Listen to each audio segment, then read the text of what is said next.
Alright, Kiss Army. It's time to drop the needle, kiss my wax.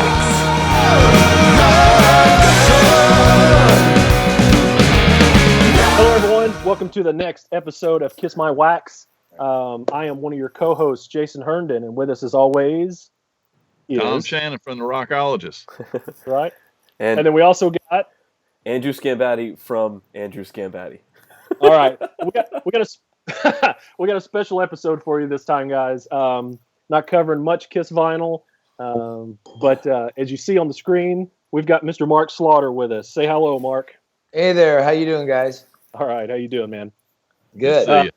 We decided that we wanted to ask Mark to be on the show because he does have that Kiss connection, as everybody is aware of, through Vinnie Vincent and through touring with the band on the Hot in the Shade tour. But Mark has a very long and exciting career that we want to spend most of our time talking about. And so does anybody have anything they want to interject at first, or do we want to jump right into, we'll talk about Mark's new record first. Yeah, I was going to say, Jason, you just got his new record, and That's right. It would be cool if you opened it up here on the show. Well, it's already open because I've listened to it about 50 or 60 times in the past week. So I'm well versed in it now, Mark. But All right. So Mark just released Halfway There. Here's the album cover. I've got a silver vinyl copy of it that it's actually. Let me pull the plastic out here because it's got a killer gatefold. My copy is a really great looking file.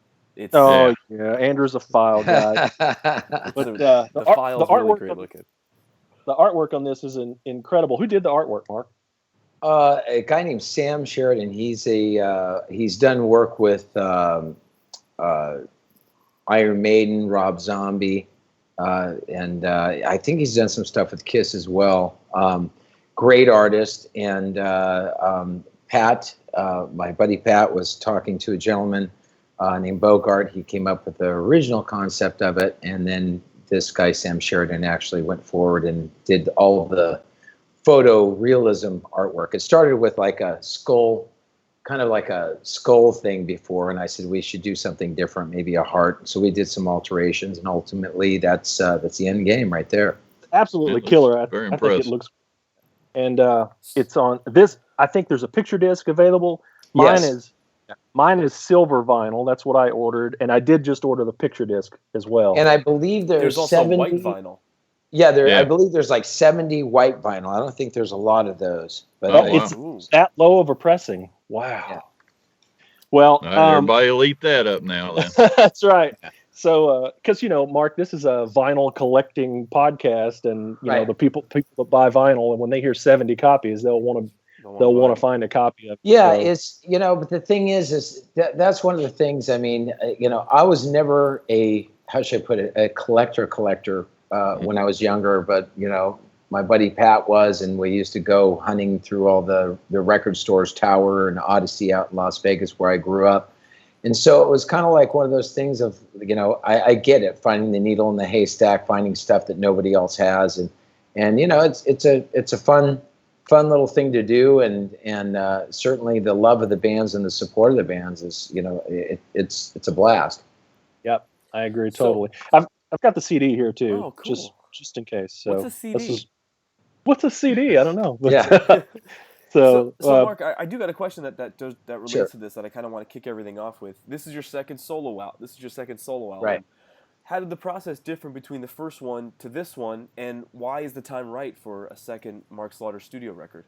Well, first of all, my band, meaning Dana and Blando and Zoltan, they're playing with Vince Neil half the year, so they're out playing and doing their thing, and to me, I'm still heavily into the recording aspect of things, and I just really wanted to go out and go forward and keep making music.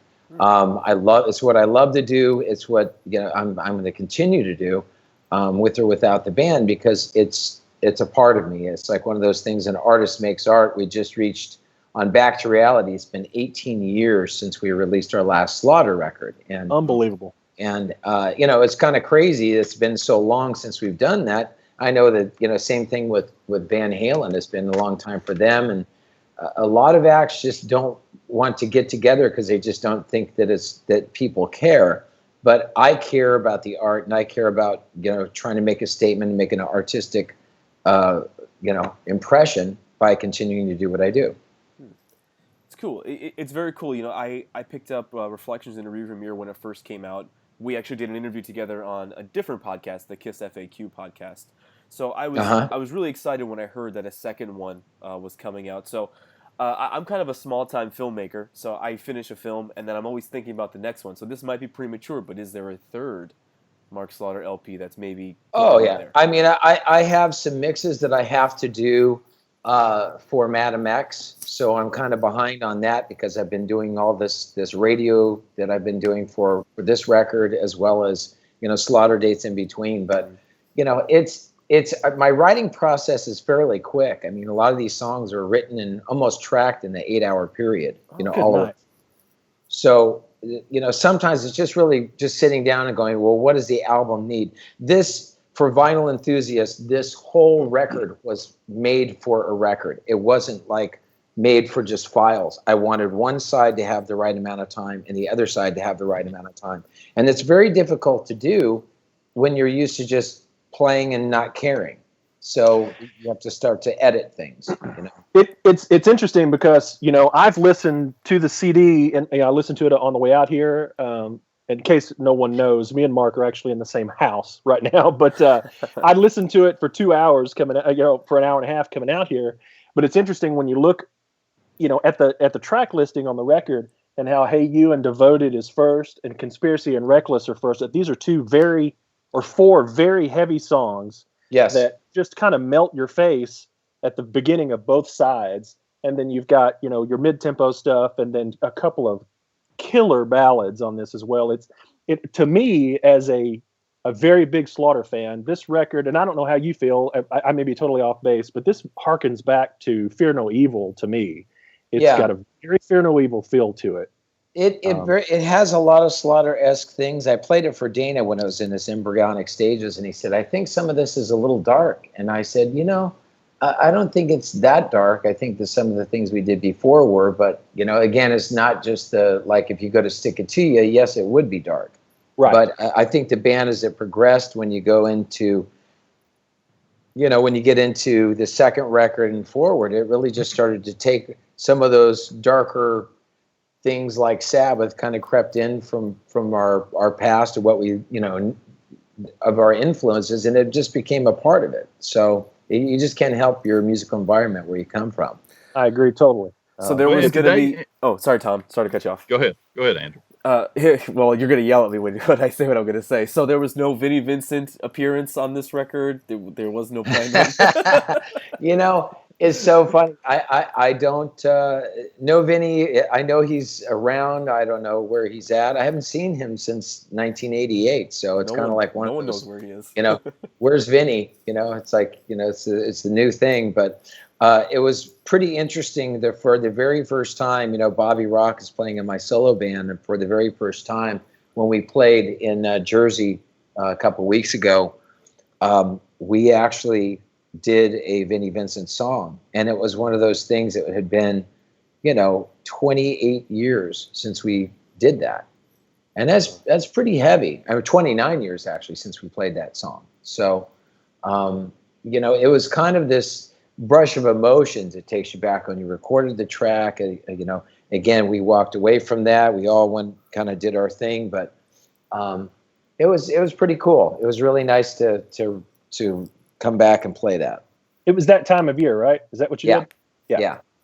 I saw the set list. Amazing.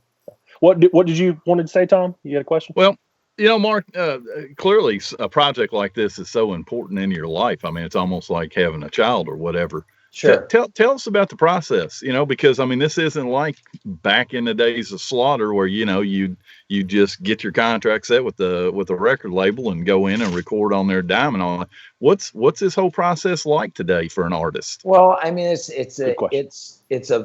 a labor of love. You have to love making music in today's market of music because, it used to be a money grab. So what happened when you made a CD or a recording, that was what allowed you to tour. So that was your vehicle to tour. Now you tour for a vehicle to sell product because, as you know, in Best Buy and all the other chains, we're in the mom and pop places now for records and CDs, because that's disappearing. The physical product is disappearing. CD players are no longer in, Fords or in computers. Yep. So Right. that's starting to phase out. So there, obviously the record side is coming back because people just want to go back to that it sounds warmer, and there's also the artwork or something you can hold in your hand. Yes, absolutely. I agree totally. In fact, to touch on the last time since you saw Vinnie, Pat just handed me, I think, the ticket stub from the very last show y'all played together. That's correct. Yeah. That is it. Isn't that crazy? He's an incredible curator, I'll have to say, man. He does, man. He's got more stuff than I do. I don't. Yeah. I basically, it's kind of one of those things. You just go, man, where did you get that? He always finds a way. Yeah. He's something else. Well, I do want to point out. I did want to say that where we can get this, of course, go if you have a local record store near you, and I will tell you, I work for a vinyl distributor. There's between 3,000 and 4,000 record stores now, where it had gotten down to below 1,000. So, there's a lot out there. But go to your store. If they don't have Mark's record, ask them for it. Get it on vinyl. Get it on CD. I know you can probably download it on iTunes, but I went to like Andrew, but I went to the labels site. It's David Ellison's site. The EMP label group is where they're right. Selling it there, but that's where you can find a lot of product. But again, it's real difficult. I'd like to see it in more vinyl stores. The whole intention for making this record was to make a record. So I think that was. It's also mastered different, which a lot of people don't know. You don't hit the limiting. You don't limit it the same way as what you would on a CD or a digital recording. Exactly, mastered for vinyl. That's a very important term. So yeah, but yeah, it sounds. I've listened to it both. I've listened to the files. I've listened to the CD on the way out here. I listened to the vinyl. I tell you what, the drums on this record. I know didn't you have a guy out in California do drums? I did. It's funny. My first record, I had a gentleman that I knew from Las Vegas, Mark Gooden, play drums, and then the second one, I actually had Josh Egan, who's a year behind me in high school, and he played the drums. He tracked those over in Los Angeles at the Steakhouse where Toto records. Wow. Nice. Well, the drums are incredible on this record, and I think that's a stark difference between the last solo record and this solo record. Yeah, I agree. Drums really just they're sitting up front. They're setting up front, and when you listen to it on vinyl, whew, man, yeah, there's nothing like capturing drums like that on vinyl. Oh yeah, I know. I agree. Now I got to get the vinyl. Now I got to get the white vinyl. Is what I got to get. Yeah. So I just ordered the picture disc. So anyway, all right. So Mark, why don't you, if you want to, take us like really, really back and take us in, let us know what artists inspired you and what got you into playing guitar and writing songs and those sorts of things. Well, I always loved the radio, and it's funny. Again, radio played songs, and they played everything. What was, again, as I grew up, it was Three Dog Night, and obviously Grand Funk and all that stuff, and that's kind of what I started with, is the songs that were on the radio. So, really, if it was on the radio and it was a hit, then that's what I was listening to. When it started getting deeper into the records, really for me, like my very first 45 was the Sweet Little Willie. That was the first 45 that I owned. And Interesting. For behaving well as a kid, I would get a 45 on Friday, Good reward. Yeah. So I would get, I'd clean my room and do everything else that I needed to do, but that was part of it. I had all these 45s, so I'd have I'd have America, and then I'd have a Stevie Wonder, and then I'd have Dr. John. I mean, I had really obscure taste, but it was like all the songs that I loved. Edgar Winter, Free Ride is another one that I had that wore the daylights out of the 45. But it was a love of that. And I'd sit by my record player and I'd sing along, and it was just a normal process that when I was in 5th grade, I started singing in a choir, and the teachers actually played guitar instead of piano with the kids. So I was like, I could do that. So I started picking up chords, and next thing you know, I'm playing guitar and singing. So that was at 11 years old was really when I started. Wow. Playing guitar. Yeah. Okay. So how did that grow into, when you started your first band or joined your first band? So. Well, I had a band. Again, when you're kids, you just come up with the first name that you could think of, and being on the 4th of July baby, we ended up calling the band Freedom, and we did that. We actually played a Bread song called Freedom, which was, which is a pretty cool, kind of a heavy thing. If you play it with a fuzz box, it sounds pretty cool. And we played at the Jerry Lewis Telethon out in Las Vegas at the Rotunda, which is now gone, but we played outside, and there was, thousands of people there. And that was my first gig, literally playing in a rock band with, that's awesome. Yeah. So that's where it started. Then I ended up starting a band called Excursion, and did that for a while. And, that whole process became making vinyl and learning the art of promoting a band. And we were pretty active, I've got some pretty cool stuff here that I do want to show. Going back to that choral thing that you were in. So Pat has this. What can you tell us about that? The Chaparral Surrey Singers. That is the choir department. It was a very active. Understand, Las Vegas is a very musical city due to the fact that jazz and Frank Sinatra was playing there at a residency, so to speak. So one side of that album is all the choir. I wasn't even in the choir side of it. On that side, I was actually focusing on guitar. I played in a jazz band in my 9th grade, 8th and 9th grade, actually 7th, 8th and 9th grade. I played in a jazz band in high school. And I would always add this rock and roll thing to it. And they'd always say, like, you got to play jazz. I'm like, yeah, right. And the influence of Kiss was there, and you're getting powdered sugar and blowing the powdered sugar, and imitating Gene Simmons. We did all kinds of crazy stuff, but it was one of those things that I was playing guitar behind my head, and at the assemblies and stuff. And when I went into my other high school, my high school, out of junior high school, that's when we did that record. And there was a pop group that everybody danced. And then there was the band that supported all the dancers and singers, and I was in the band playing guitar. So I'm actually playing guitar on that. That is fascinating. Absolutely. So do you still have a copy of it? Surely you kept that. I do not no longer have a copy of it because there's a gentleman named Pat who got it from me. So okay. Well, maybe I have the somebody, digital copy. I have the it's a great looking file, man. Yeah. Maybe somebody watching the podcast can help Mark find a copy of that. Well, I'm a huge Slaughter fan and have been, for a very long time. And some of this stuff that Pat has lined up here for us to show that is so kind. This has never been heard of.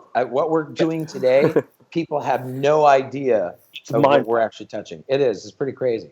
So I do want to touch on this 45 that he had sitting here. I think this might have came before the vinyl. I'm not sure, but it's Lovely Time and Secrets. What can you tell us about that? Well, there's a gentleman named Lee Waters. Lee Waters was he was one of the techs in that pop group in Chaparral, who was ahead of me a few years. He had a studio called Law Recording Studios in Las Vegas that his family had.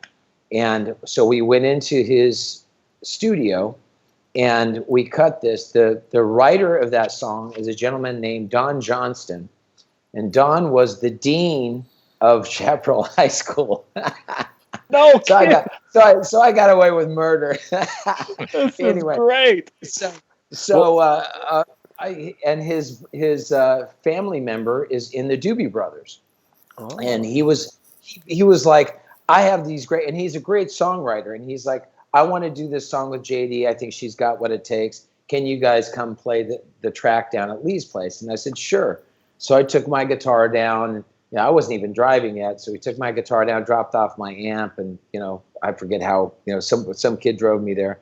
Plugged in, we knocked it down, learned the song, played it, and it's a 45. And I don't even know how many of those are in existence, but I think it was Don's way of just, he was still a musician at heart, and his family was still in the business.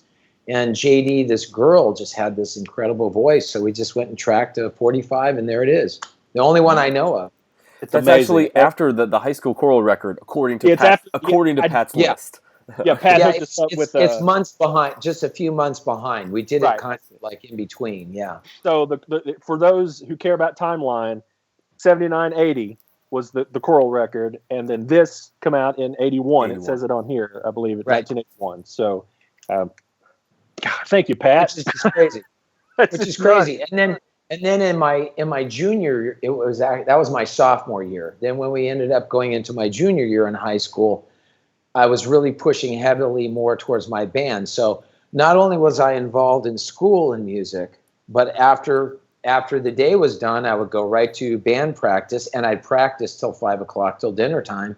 And that's what I did every day. That was my life. Music was still just completely my life. So that's when you get into the next record that you have there.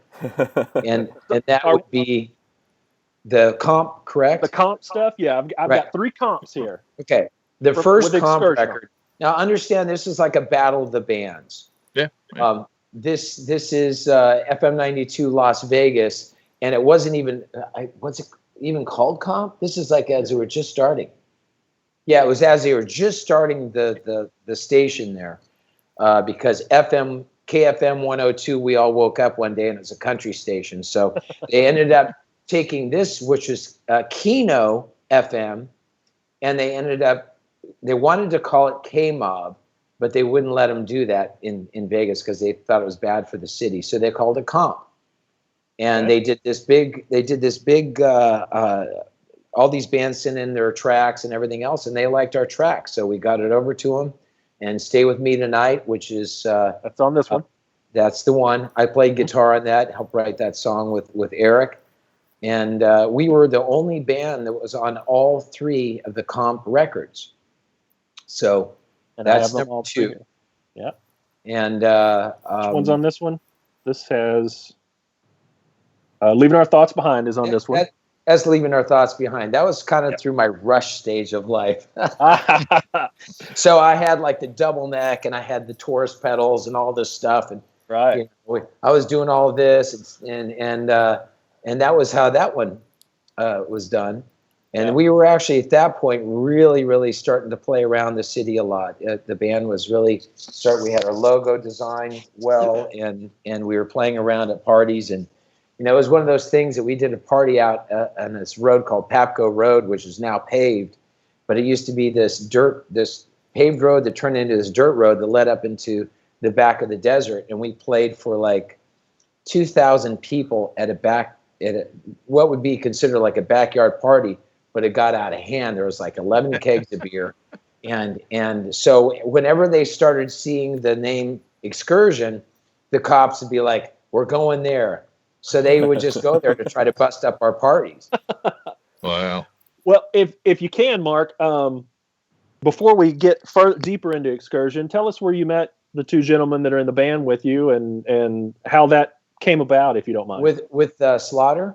No, with Excursion. Before we get into Excursion. Well, the band's Excursion went through different stages. The first, the beginning stages of it. We had a female singer, and we did like Pat Benatar. We were trying to do covers and get in to start getting paid. Here I was at 15, 16 years old trying to figure out how to make a buck.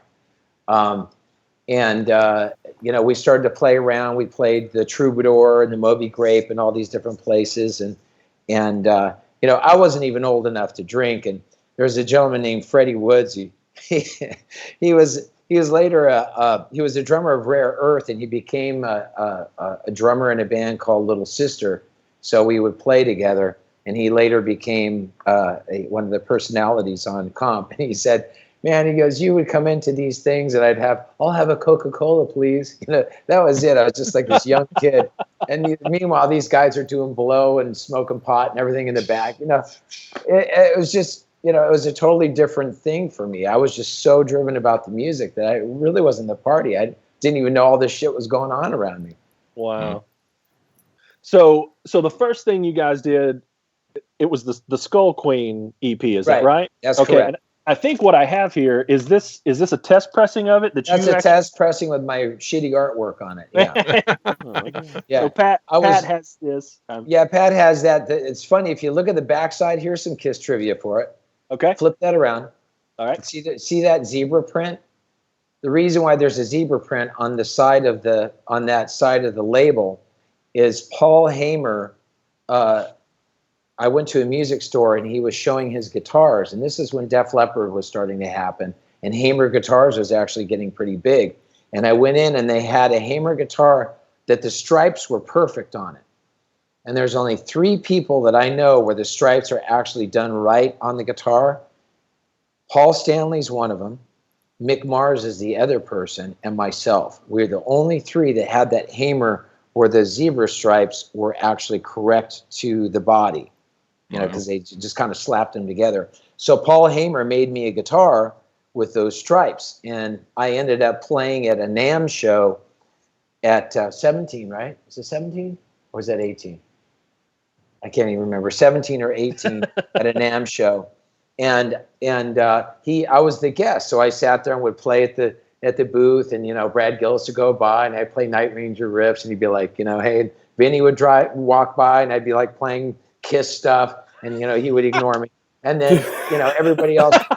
So I mean, it was just like one of those things that it was just crazy, man. I was all of a sudden a part of this industry, but more on the retail side, trying to push my band forward.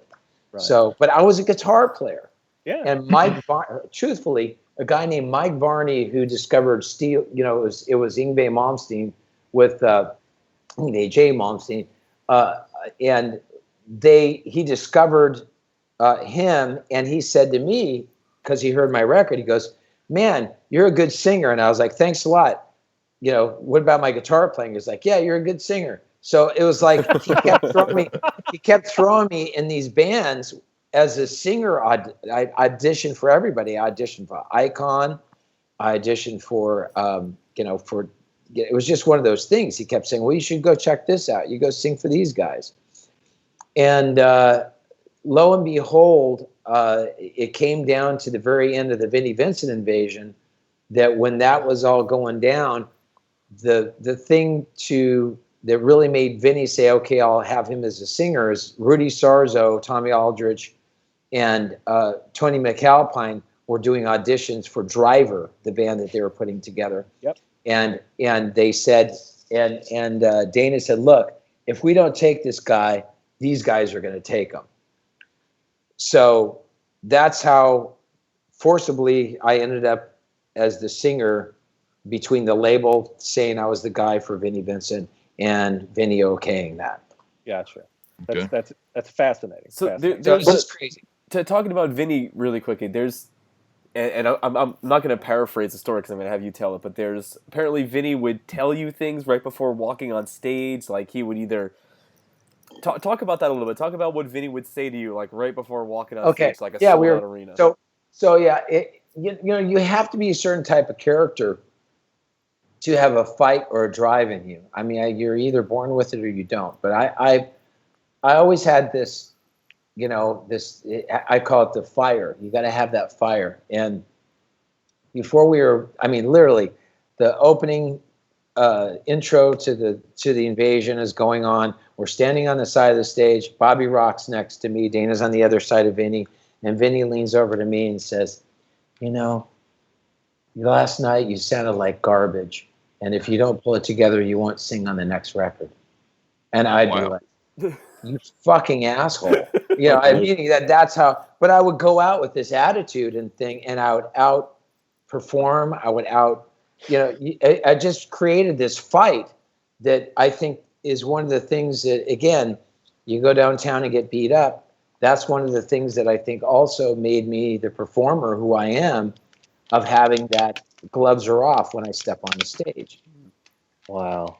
And I wouldn't be surprised if Vinnie didn't get the same thing from Gene and Paul, because I think it's just kind of passed down, and that is part of the way that it's done. But raising that bar to have the right type of attitude to go out there and really kick ass and be on your side of it. I don't look at it as a negative thing. It created the character who I am and who I am as a person. But it really pissed me off at the time, to be honest. Sure. I think that's an interesting observation. Saying that Vinnie might have caught the same flack from Paul and Gene. But there's probably Well, a he way did, about it and that I Paul think- and Gene went And about I think I got the repercussions of a lot of that stuff of what Sure. Gene and Paul did to him. Sure. And again, I don't say it's not deserved, but I do think that it's one of those things that to Vinnie, he always wanted that aggressive, guy. And that's one thing that I think he's obviously seen over the last 30 years at this point. I'm still out there making records when everybody else is sitting on their thumbs, I love doing what I do. Good. Well, before we completely bypass Excursion, I do want to show some of this stuff, because there were a few releases, and two full lengths. I want to see them. Yeah, two full okay, lengths. there's the Skull Queen EP, which has 4 songs on it, right? Yeah, it has 4 songs on Yeah. it, and there's multiple colors. So I believe what was the first one? The white one. The white one was the first one. Yeah. And we printed up, that was on our own label. Truthfully, we called it Rampage Records, was the name of the record label. And that white vinyl, which we thought was the coolest of all the vinyl. Here it is. Nice. We thought, wow, that's really cool. And then we did the blue because we thought it just had, it was the right color label for it. But we did it was 1,000 of those, right? Was it 500? I think it says 500. 500. 500, yeah, 500 of those. And then we signed with a distribution company, which was responsible for Enigma Records. It was Green World Distribution. That's the copy I have. Right, and Which is that signed by you. now is that a virgin vinyl or what is that? This is black vinyl. Okay, now hold it up to the light. Okay. Oh, I You can see see through right it? through it. Yep. Okay, see right through it. that's virgin vinyl. The more you play it, the darker it gets. Right. And then Oh. mine has the color insert that came with it. That's right. That's right. Right. And that was the label, or that was the distribution that did the first Motley Crue, and they also did the first Rat. Oh, Oh, wow. okay. Wow. So here we are in the island of Las Vegas, so to speak, and we're seeing what they're doing in Los Angeles, and we're like, well, let's just do what these guys are doing because it's working. So then we said to Green World on the red ones, they said, we sold all the vinyl. They said it did really well in Europe. What color vinyl do you want to do next? And that was the red vinyl. That's this one. Yeah. Yeah. Nice. What's So that? hey, Jason, you probably know better than And there's Mark a different now. insert on that one too. How tough are those to find now? Jason, How do you hard know? are they to find the Excursion ones? Yeah. They're not easy. Tough. It's hard because the first, again, it's 500 of the white because that was us doing it. Then it was about I think it was only a couple thousand, right? Maybe 1,000 of the black, and then it went into the red. And I think the red was probably the easiest to get. Yeah, I think black is the hardest. Okay. the black is the hardest to find, and that's the one Right. that I have. Let's see. So there's It took me- there's currently none on eBay. However, Oh no. someone is a very big Mark Slaughter fan on eBay because they're selling picture discs of the new record, and they put Excursion in the description. So if you search Excursion, the new record comes up, which That's is cool, smart. That's which is fine. very Because cool. that's a fine. super collectible record, I know it took me. I got mine probably in the late '90s, I would say, Right. before eBay. I actually found it in a record store. I don't remember what store it was, Wow. but I did find it in a record store, and bought it. And I had you sign it in 2007. I think I think at a Tin Pan South show where you played with Fred Curry and Dave Marshall. That's right. Yeah, That's right. I had you sign it that there. was actually a really cool experience. That was the beginning of scrap metal, which is Right. I got a call from NSAI. Sounds like a crime lab, but it's actually Nashville Songwriters Association. And they asked me, they said, we want to do one night of rock and roll. And you're kind of the rock and roll guy. So why don't you get a bunch of people together and do a thing? So I said, all right, I'll do it. Where am I doing it? And they said, we're going to do it at the Cannery. So we just started calling people. And it just turned into this cast of characters. We had Artemis Pyle from Lynyrd Skynyrd. We had Eric Martin from Mr. Big. We had Chaz Sanford, who wrote Missing You. And we had Alex Call, who wrote Jenny, and we had the Nelsons. We did Slaughter stuff. We did Night Ranger stuff. And God, I can't even remember what the other songs and the stuff we did, but it was just this whole day, this whole evening of all these great songs and the singers who sang them. I mean, Artemis Pyle obviously didn't do Sweet Home Alabama, but it's Artemis Pyle, so Right. But, yeah, I remember seeing Scrap Metal at the Cannery, and I also saw you guys at the Wild Horse in Nashville as well. Yeah, right. I just So found, like what I do in all the shows. I just found an Excursion LP on eBay, $249, and it's signed, and it's the black one. $249 black one. Yeah, so it's just somebody's on eBay. That won't last long. And they're from Warren, Ohio, so I'll drive an hour and I'll be Warren, Warren, Ohio. That's not too bad. That's close to Cleveland. You're almost there. Yeah. So I'll go over and I'll just. Hey, it's two Red Bulls away. You're there. All right. So after the Skull Queen, Mark, what did you have next? Was Ready to Roll after that, or Ready to Roll was next, and that was going into my 20s. Again, the first Excursion, I was 17 when we did the Skull Queen, and then that's when I was about 19, going into my 20s when we did that. And our whole thing was let's go and really just write a collection of songs and go in there and try to get this to happen. Again, we had bumper stickers, we had T-shirts, and we were really trying to make it happen. And every time we did an outdoor show, the cops would come give me a disturbing the peace ticket, which I had a few of.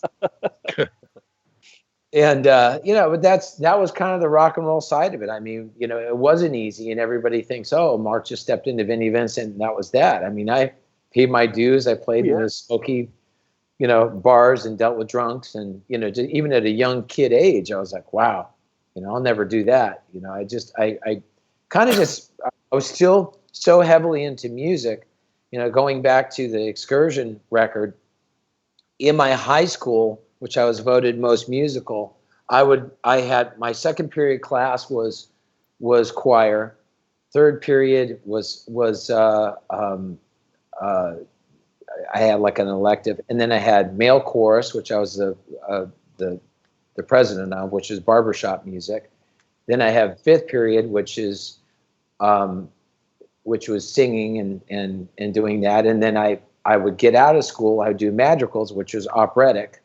And then I would go play with my band Excursion for a few hours. And then Wednesdays I would play with this giant barbershop group called the Gambliers. So every single day was just this kind of baptism by fire of doing all this different music stuff.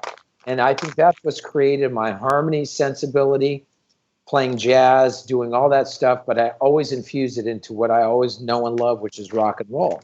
And that's, I think, what created... if you listen to my solo records or any of the Slaughter stuff, you can hear those harmonies that are they're pretty mature because it wasn't just throwing stuff together.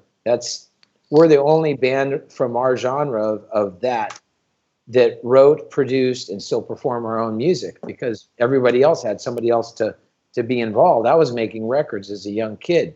And when I met Dana Strum, he was making records. So it was kind of one of those things that, it was a powerhouse. We both never said it, but we both knew when we first met that there was something special. We knew something could happen if we combined our forces. And it's funny that I do believe that people do have that intuitive thing of knowing, and we both did. So, Very, very, very fascinating. So next up, there's a third full-length Excursion record, but it's only available on cassette. Yeah, there was a third Excursion record with Kelly Garney, but it was never pressed. Kelly Garney was the bass player for, of all bands, Quiet Riot, and it was just as they were breaking open. It was just when it all started to happen. Again, it was the death of Randy Rhoads that even, I think, in my terms, really made it to where people really wanted to look in to see who Quiet Riot was, because they wanted to know more about Randy Rhoads. So before Rudy? This is before Rudy. I don't think that Rudy played on that record. I think he Chuck didn't Wright play. Chuck Wright played on that record. Chuck Wright played on. Yeah. And again, Rudy, Chuck Wright. It's funny. I said to Frankie Bonelli, we were in Japan. We were playing with the Japanese artists. We opened for Motorhead and Ozzy and a whole bunch of people. And I was in this Japanese guitar players band called Kuni that Dana in the early years produced. And I said to him, no matter what, we would have known each other in the circle of music. There's only so many people that no matter what would always be driven to be a part of this music. And, Frankie was one of those powerhouse drummers that, certainly would have, whether he did Quiet Riot or anything, he would have been known. He's played on more records than people can even realize. But anyway, so Kelly Garney left Quiet Riot when Randy died. He said, I don't need this, and he left. He said, I don't need this. He ended up being a EMT in Las Vegas. He just moved out of Los Angeles, said, I'm done with this, and he moved out to Las Vegas. And then he wanted to start playing, and he said, well, I want to go. Is there any good bands around? And somebody said, I know these two kids that are really good. You should check them out. And lo and behold, Kelly became our bass player. And we went to record, and that was the Indigo Ranch on that one, wasn't it? Yeah, Indigo Ranch in Malibu, California. It was like, not in Malibu, like looking at the beach having a Mai Tai. Malibu up on top of this frickin' ridge and going past, tumbleweeds and everything else. But we ended up recording up there. We made a full record, but it was never released. And so out of that, does Pat have a copy on cassette? Does he have your copy on cassette? Pat has the copy of it of that recording. Yes, he does. And it's a good quality recording. And I listen back to it and I go, for a kid at that age, it was I could hear where the songwriting was starting to take shape, and it was starting to be, something. And then after that, the band broke up, and I ended up saying, you know what, I'm just going to do this on my own. And I started recording songs in RMS Studios. I had four songs that I did, and those are the demos that inevitably got me heard by Chrysalis Records, which in turn got me the Vinnie gig. Okay, well why don't we? So the legend of Vinnie hearing this cassette and needing to chase this voice down, or just the tale then? No, that's the cassette and all that whole story. I mean, it's just kind of like, hey, let's say this, and this is a better press angle. And I'm like, really? Right. So I got to be known as the guy who can't freaking write his name on a cassette tape. But can't you do something better than that? But I was a snot-nosed kid even at that time. I was just like, I'm glad to be able to be a part of it. And I go, yeah, that's what happened. So, but the truth of the matter is Dana came out to Los Angeles or to Las Vegas and actually worked with me on two of the songs, and there are some rough demos of me working on those songs to sing, those songs. Because I don't know if people realize it, Robert Fleischman it was all punched together. So if you listen to those songs, there's no break. The first one verse will have no breath in it. Wow. So it's almost physically impossible to do this stuff. And I'm like, I can do this, So that was like one of those things of like, God, man, it was again, it was a ball buster, but inevitably I did it. Yeah. Fantastic. So do we want to? Let's just kind of go into that story, of how. Let's keep walking the Vinnie trail now, and where we go. Well, the first thing that I was told by Dana is, understand I'm teaching guitar at this time. So, and I was told, hey, well, don't quit your day job. This is what Dana said. Don't quit your day job, but I think I might have something for you. He didn't tell me what it was. And then later he said, look, it's Vinnie. And I had already auditioned with Vinnie before when I went down and auditioned for Sin, Rick Fox's Sin, and sang backgrounds along with, of all people, Tommy Thayer, which is Black and Blue at that time. And we all ran around together. In fact, I think there's a picture that we were just kind of laughing about how long we've known each other in that side. But it's, again, those who have always done this, I go back to the same story, those who've done this for all these years, no matter what, you'd still be doing it and you still know the same people because we're the doers. We love to do. Right. And anyway, so I did Rick Fox's Sin, and then I get a call. I was doing like 279 lessons a month, and Dana said, it looks like this is going to happen. Jeff Aldrich, who's known as the Buzzard, the A&R guy at Chrysalis, gave the okay, and you're the guy as long as Vinnie signs off on it. So they had a month before they were going out on tour with Alice Cooper. They had already booked the frickin' tour. There was no video, so we ended up, I go out to Los Angeles, and Vinnie says, your hair is dark. You should, all these singers are blonde, And, of course, not all these singers, but I guess he didn't want any Paul Stanley in his band. So so I dyed my hair blonde. We did the video, Boys Are Gonna Rock, and a week later we were on the road with, one of my rock and roll heroes, Alice Cooper. Wow. Which is where I met Kip Winger and Ken Mary and Paul Taylor, which is the other gentleman who was in Winger and also wrote some great songs for Steve Perry as well. So it's funny, we're all still doing it, and it's kind of a cool thing. You're all connected at the hip somewhere. There's 6 degrees everywhere. I do want to show. Pat got this picture out that I wanted to show. He said this is a shot of you and Vinnie about a year before you got the gig. Look at that fresh face, Mark Slaughter right there with Vinnie Vincent. And look at that shirt. That's at the Hamer booth. Yeah. Fantastic. And then he passed this along too, since we're normally a KISS podcast. There you go. Ace and me. There it is. Ace and Mark. Still got the Hamer shirt on. Look at that young buck there, Mark Slaughter. That was 1 year before I joined Vinnie. That's awesome. That's incredible. Isn't that crazy? Man. It's incredible. It really is. So what do we got first? Let's talk about some Vinnie vinyl, since that's what we do is we talk about vinyl. What's I think I've got some 7 inches down here. This is the only thing I can help on this episode with, man. I'm sure Pat's got them all back there as well, though. Well, yeah, there's a nice stack of vinyl here, and so what's he got listed? Vinnie Vincent and Invasion first one is a sneak peek medley. It's a promo 7-inch. It's got a hype sticker on it. That's correct. No hype sticker. You got that? No hype sticker on mine. White label promo comes with or mine came anyway with a photocopied little press kit. So there you go. Yeah. That's what's rare. here too. Yeah. He has a thing with Vinnie Vincent's signature on it. There's all kinds of little "Are you ready to rock?" Are you ready to rock? Now that's a pink vinyl on that one. Yeah, this is pink. Yeah. Yep. Yeah.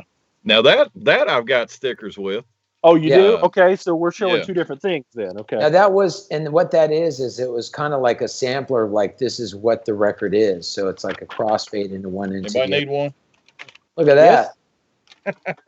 Yes, I do. Are they all counterfeit, Tom? No, sir. I don't do counterfeit. Yeah. They think they're being funny, Mark. They think they're being funny. Yeah, we rail on counterfeits all the time. Right. Same thing again. Got a photocopied press kit. And, hey, look, I got a photocopy of your autograph, Mark. Yeah, look at that. Yeah. That's a counterfeit autograph, Tom. That looks like my high school signature. It's like funny how over the years of signing a few times it's changed a little bit. I bet. It does, yeah. I always thought those were interesting, promo 45s like that. I'm assuming you guys had no input on that. They just told you one day, here it is, or somebody showed one to you. Honestly, it was pretty driven within the band. Hey, why don't we do this? Why don't we do that? That's cool. The manager of the band at that time was George Suet, and George was used to connection. with Kiss. Another Kiss connection, huge Kiss connection. Yeah, and he was with us, and again, he said, hey, why don't we do this? Let's create the hype. At the end of the record, he said, tell your friends about us. That's George Suet at the end of the record. No, cool. Tell your Okay. friends about us. And it was like a lot of the it was understanding. Again, Kiss is such a mega promotion machine and everything that they did, and I think that certainly in that side of it, I think that it did find its way into the Invasion. I mean, not just the fact that Vinnie played in it, but he still had the Kiss connections like George Stewart, who understood how those things went. So that makes sense. What was most interesting to me about these couple of records here? So there was a promo 7-inch, then there was a promo 12-inch, but what's interesting, right after the record came out, the All Systems Go record came out, there was that single for Love Kills, and it was actually billed as Vinnie Vincent Invasion featuring Mark Slaughter, which I thought was very interesting. Are you talking? You're talking about the second record? Yeah. Yeah. The second. Yeah. Because this is the second. Yeah, the second record. What happened is we had been speaking to Mike Bone, who was the president of the record label, and I said to Mike, what is the reason why I should continue here? And I mean, understand, this is a 22-year-old kid talking to the label president. Right. Yeah, I mean, it's pretty. It's funny when you think back on it. You go, God, really? And I said to Mike, I go, what is the incentive for me to actually continue out here to deal with this abuse and to deal with this guy who doesn't want us on stage if there's nothing in the career that is going to go forward? And he said, look, Mark, I know that radio likes you. I know that people like you. And, just go ahead and continue, and we'll make it worth your while if you just keep promoting this record. And I said, okay, I'll do that. And in the meantime, Dana and Vinnie are going at it. And at one point, Vinnie took me down with his new manager, this guy named Nigel, who actually was Yngwie's manager. And Vinnie said to me, where's your loyalty lie? And I said, I'd rather be in the gutter with Dana Strum than here. So wow. Else. I mean, it was, I think back on it, I go, God, man, that's freaking, but it was one of those things. I'd had it. I knew it was done. And the record label, we were sitting in Sacramento. I think it was at the Cow Palace. Dana and I were sitting at the bar, and we're looking up, just kind of talking. There's only, I think, a few more shows with the Invasion. And lo and behold, there's Nightmare on Elm Street. And it says, like you said, the Vinnie Vincent Invasion featuring Mark Slaughter. And we're sitting there watching the video, and it's finally, of all the work that we had done for the Invasion, it was just getting recognized, and it was just starting to happen. And there it is. And we were just saying, what a waste of time. How can this be? I mean, obviously they put my name in there and stuff, but I mean, we put a lot of hard work into it to try to get that band to happen. So, but don't you think at that point though the record label had made a decision, because you guys launched pretty quick yourselves? Well, I mean, they promoted you hard. Yeah, they made a decision, but the other side of it is again, you have a producer, you have an artist producer, that you have two guys that were very driven. And Bud Carr, our manager, he said, in all of my years, I'll never ever have again two young guys sit me down, and we gave him the whole marketing plan of our record before we recorded a note. Wow. At all. I had the beginning of Burning Bridges. I had that song written, except for the middle part, which Dana came up with the breakdown. That was his thing.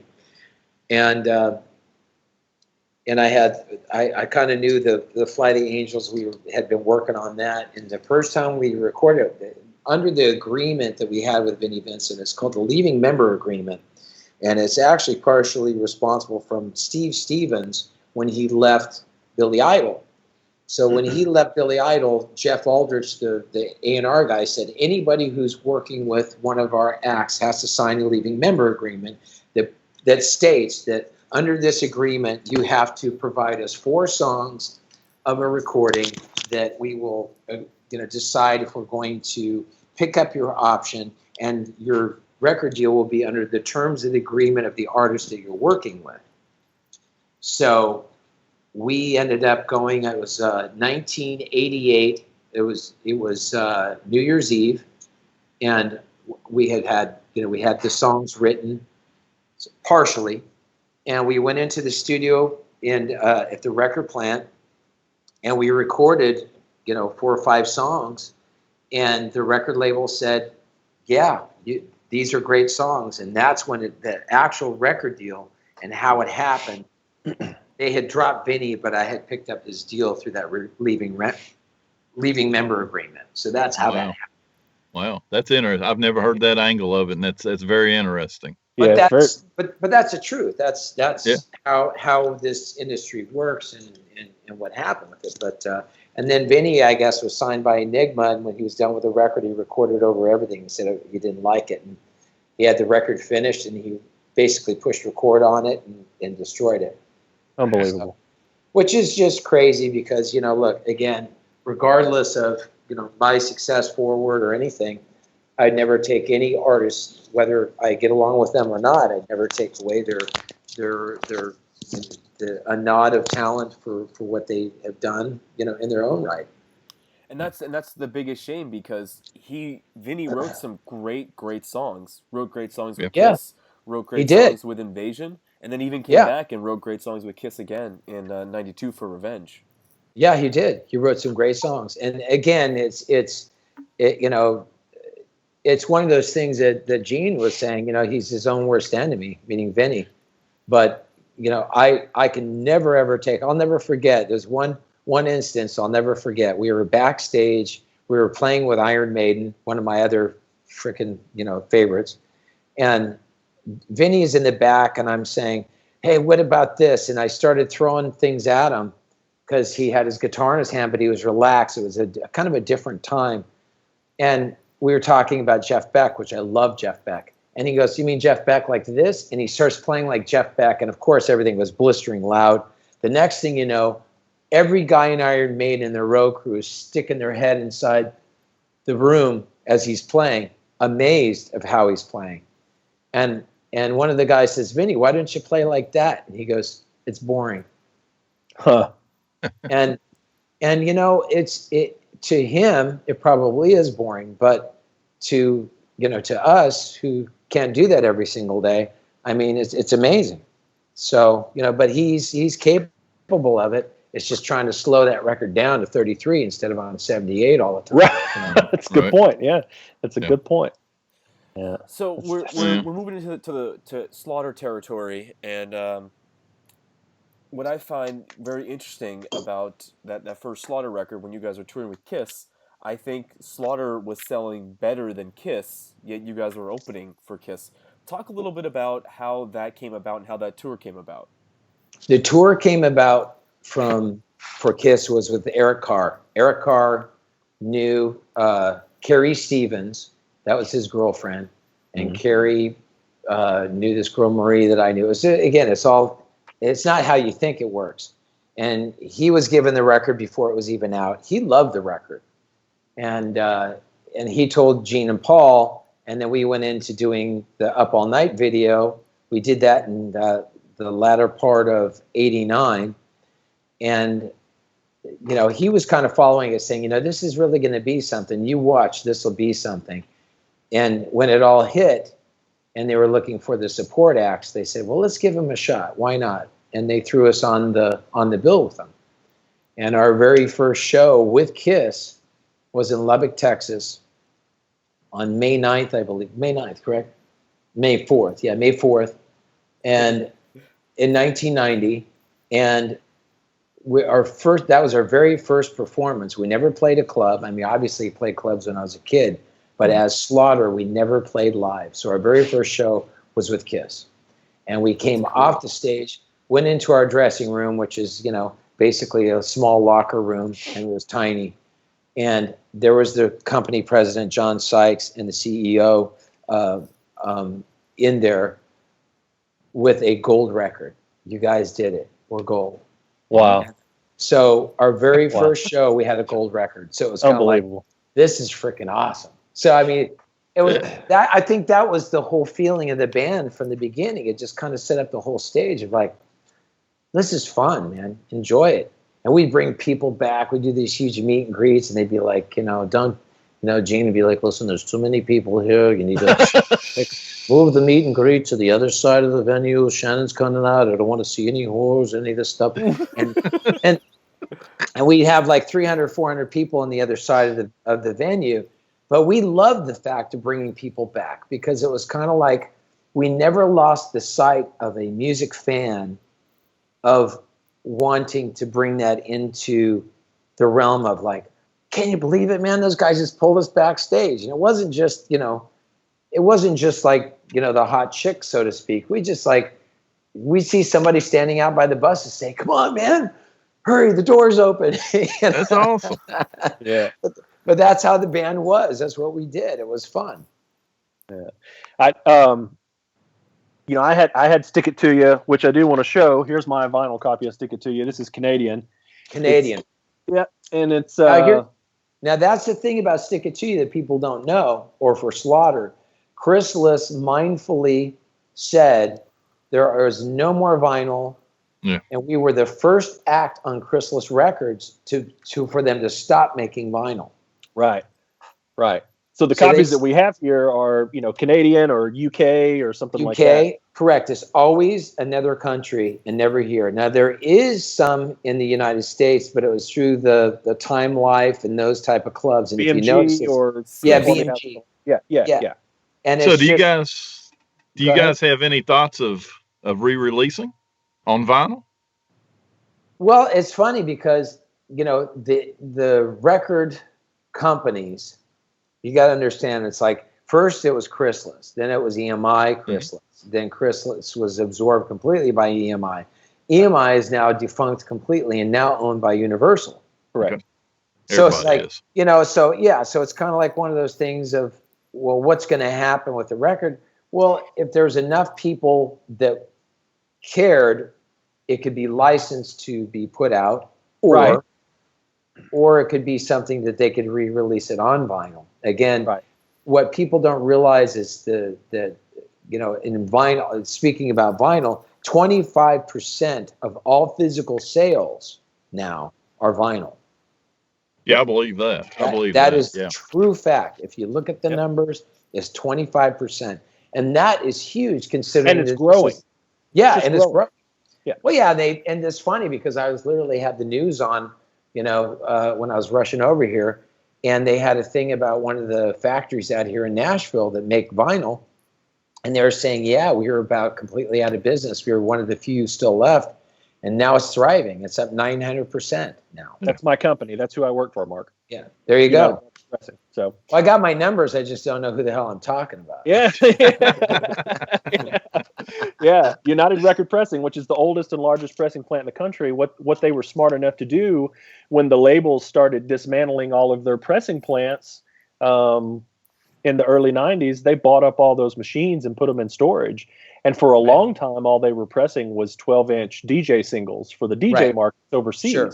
And then around 2006, 7, 8, it started to creep back up, and by 2009, vinyl was about 1% of the sales of physical product. And now, as Mark said, we're up to 25% of physical sales, and it's getting bigger and bigger. And vinyl-only record stores are opening all over the place. Yeah. Well, again, you're also seeing records creep into Guitar Center, and you're starting to see that. It's all they're in Cracker Barrel now. Yeah, they're in Urban Outfitters. You go to Urban Outfitters, there's a vinyl section, and then Barnes and Noble. So buy a t-shirt, and get a vinyl. right? That's exactly right. There That's you exactly go. right. Yeah. You know, Yeah. it's pretty fascinating. Well, it keeps me a job, you know, so that's a Yeah. good thing. Yeah. But Yeah, you know, I absolutely. noticed as working for, you know, I work for the distribution side of our company. We have like a one-stop distributor. We sell to record Sure. stores, and I'm a sales rep for that. And what I notice is that a lot of the you know, the classic 80s and 90s bands, like Slaughter, Skid Row, you know, King's X, Poison, Sure. a lot of those records, instead of, you know, getting a, you know, a direct reissue, a company comes along like, say, Friday Music, and they will license, like, Stick It To You and The Wildlife, Right. and press them on And vinyl. and you know what, we've been asked to license from some of those people. I mean, through, you know, Universal's reached out and said, these people want to license your record and da da da da da. And we're just like, no, because if at this point, if we're going to license it, we'll just do it ourselves. I mean, Right. it's like, I mean, that's really what it's turned in. You know, I follow, you know, I have Instagram and I follow some of the artists that I like, and I don't know. You know, again, this is completely away from it all, but Shaka Khan, which is a big major influence on me vocally, she started her own label. And I just, you know, she did an announcement yesterday. I just started my own label. And I mean, that's what people are doing. I mean, my first record, I did it that way. This record, I did it with Dave Ellison because, you know, again, it's a little bit more of a machine. Right. And as I think I've gotten a little further by doing it that way. But, you know, it's just getting your music out there. I think that's the key. Yeah. A friend of ours, Bruce Kulick from Kiss, he pressed his own LP. I don't know if you can see it over my right shoulder there. His BK3 LP, and you know, it's just from the love of wanting to have it on vinyl. He's a collector himself, so you know, that's there's a lot of people that are doing that now. Yeah, absolutely. Well, I think look, it's, you know, the nice part of it is the enthusiasts who are looking for vinyl are looking for music in its purest form. You know, again, if there's anybody who's watching this that is really not into vinyl, you know, I can tell you that the advantage of vinyl is that there's the compression or limiting on a digital side of it. It's squashed down. So if you have a wave like this, what it does is it takes the wave and cuts the top of the wave. It makes it a little louder, but a square wave is actually distortion. Right. So you get distortion in MP3s and you know, even in some of the digital sides, you get a side of distortion that if it's in a what they call brick wall mastering, it's actually painful and bad for your ears. Now, vinyl, obviously, you can't go, you know, driving down the road in your car with vinyl going. So it's kind of a necessity, so to speak, of still having that if you're, you know, listening to it that way. But it is different. The compression is different. And a true record is actually mastered different as opposed to just thrown on there. That, like the Stick It To You was never really mastered for, hey, this is for vinyl. It was just the way it was done, unless somebody down that line actually did a readjustment, which I doubt. Yeah. Right. That's exactly right. And something else with the vinyl market today, and Mark, I don't know if it was you that came up with the idea to do the different colored vinyl and the picture disc and all that, but we all know collectors. I mean, we know the way collectors think, and there's nothing matter with the black vinyl record, but people just eat those, for lack of another word, oddities up. I think that's part of where I came from. And, you know, Tom Hazard, who's over at the label, also has that type of love for vinyl as well. And I just said, wouldn't it be great? This is such a great image. Picture disc would be amazing. I mean, I'm looking back at Number of the Beast and going, wow, it's freaking the go-to of freaking picture disc, you know? Right. It's like, oh my God, I got to have it. And it was just part of the whole, I think that whole side of the music that you love, it brings you closer into it because it's something that, on a picture disc side of it, you're looking at going, oh man, that's amazing. Because again, now we're looking at artwork that's this big as opposed to this big. Sure. Or not even there for digital. Look, I know the advantage of digital sides of it, but I know the disadvantages. So there's a pro and con on every aspect. That's exactly right. Speaking of picture disc, and since we're still on Stick It To You, kinda, here's the UK picture disc 12-inch single. Up All Night, Eye to Eye, and then a Stick It medley, and Pat has it signed by all of you guys, including Tim. Now, what's is on the back side of that one. Open that up and see the back side of it. All right, let's do it. Because I think the back side is a little different. No, I don't open believe. it up. Don't take it out of the package. Yeah, the breathing. Yeah, Pat's up here. He doesn't see you opening it. He's all right. He'll be okay. Oh yeah, He can here's get the back. another one signed. How's that, right? Is that crazy? It's incredible. It's Yeah, incredible. we said, hey man, let's just put a picture of the band on the other side of it. So It's incredible. it's a live shot, which, you know, again, getting 4 people in one shot of a band was like an impossibility. So that was one that was like, hey, look, we're all in it. Let's use that one. Let's use that one. And there's a so I was, you know, I had Stick It To You probably right after it came out. I don't know if I got it on the day of, but I had it, you know, very early on, because when I went to see Kiss on the Hot in the Shade tour at Starwood here in Nashville, rest in peace, Starwood, I was in third row center, and I got to see you guys. You know, that was the first time I saw Slaughter live, and I know that Nashville and Atlanta were recorded for Stick It Live. Recorded Stick It Live, yes. Right, and so, you know, I've got a little scream in there somewhere, I'm gonna say. There you go. But this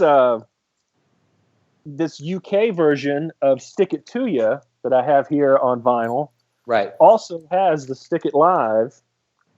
And the funny thing is the reason why we did Stick It Live, because, you know, I'll never forget, Gene was like, listen, why are you releasing a live record when you just released your other record? Because you know, Gene, he's always got to know, what is the marketing plan of this? Well, because the band was, in essence, done in the studio. And really, in a live context, it was kind of like our way of like, you know, over in Europe, they were like, they're a studio band. They're like this, and they can't play live. You know, they're just a bunch of smart producers who don't do this. And we're like, oh, yeah? So then we put the live record out for that reason. And the live record did incredibly well. I mean, it did really well. So, but it really was one of those things of just throwing something out. I think the cost of doing that record, it was more expensive to do the artwork than it was in the recording of it, because you know, we had to have Glenn to do the record, Glenn Wexler to do the record cover, which meant a different art piece, and it was like $30,000 or something like that. Dang. Art. So the Stick It Live on vinyl that's in this version of Stick It To You from the UK would probably be the last piece of vinyl available until your latest solo album. Is that right? Was there any other? Let me go to my encyclopedia. I mean, I know there's some singles. There's a CRC for Wildlife. Oh, that's right. Yeah. There is a CRC for Wildlife. Yeah, there that's is right. there was. I heard it first, and there was 500 copies of what was it? Out for Love, right? Or was it the whole? Are you talking about the Stick It To You? No, we're into Wildlife. That would be, we did the Wildlife. Red vinyl Wildlife. They were red vinyl Wildlife, exactly. Red vinyl But it was Wildlife. the entire record. No. There was not an entire record. There's one of 500. What was that? That's the very first record. That's a first record. So they did do one of 500 to radio on the first record, but that's all there was. There's 500 of those. Gotcha. It's got to be a tough one to find now. I'm sure. So here's the Columbia records of the Wildlife. So my bad. This would have been. So pretty last much record on record was Wildlife. Only through record club. Only through record clubs. Record Club, right? Yeah, only through record clubs. Right. Yeah, it's the So- only way you could have got it. And again, when these guys that do the artwork for a lot of those, for instance, the Stick It To You, the artwork was really blurry. So that's an easy way when you look at it. If it's not clean, you know, well, that's definitely not an import, because they actually sized it correctly in Europe. Right. Here, they're just like, yeah, let's cash in on this shit. We'll take anything we can do. Let's just sell it. Let's see. What else we got here? Pat's got some other interesting. Here's the Fly the Angels 12-inch single. Yep. It has that And alternate. that's a different artwork too. That's Right. what I'm talking about, the different artwork. That's which was part of the cover of Stick It Live. Right. So it was just implemented on the back side of that for that. And There is a Stick It Live on eBay right now for Really? $49.99. How much? $49.99. $49.99. is it by itself, Yeah. Andrew? Yeah. Yeah, Stick It Live, BMG Direct. It's a German pressing. I had no idea. Is it a German It's pressing? actually a Canadian pressing. It's a Canadian pressing. Canadian pressing. Yeah. I don't know if Pat is aware of that. Me and Pat. I don't know if Send you me could. that I don't know if you link. could see Well, it. Pat but, better get on eBay real says, quick. Send me that it says it link. right here, and you see printed in Canada. Yeah, printed in Canada. It's printed in Canada. Yep. All right. Wow. Now, Pat has this amazing box set that, as I'd never seen this. I'd heard about this, but those are very, very hard to find. Yes. That box set. So this is a box, and this UK. contains. Yep, It's- UK. And this contains. We've got a shirt. Yep. Yeah. Up all night. Sleep all day on the back. It's got That's Slaughter right. on the sleeve. Slaughter in the sleeve. Cool. So cool. That's But really it's- cool. There's a on lot this of stuff. discography we've got. There's a Hey, lot what? of stuff in there. Jason, is that on this discography we've got? It's Yeah, not. I think so. No, it's not. No, it's There was not. also a promo kit that we had out, and the promo kit was an energy pill, like a stay up late energy caffeine pill, blinders for the day, earplugs, and a cassette. Wow. And I think, wasn't there a doorstop in that too, right? Or was that another thing? That was separate, yeah. Gotcha. There's also a doorstop that's floating around there that was out there. It said, it said Slaughter Up All Night that goes on your door. So Good inside, Good for knowing if it's get busy time or if There you're you go. asleep. but in the rest of this box, we've got Slaughter the video, What's that? and I It's a assume I've got VHS, video Andrew. What's a songs. VHS? What's the VHS on that? Was it just Yeah. Video. it's a PAL video, so we haven't Oh, seen and it. it's PAL. We can't even watch There it. you go. Yeah.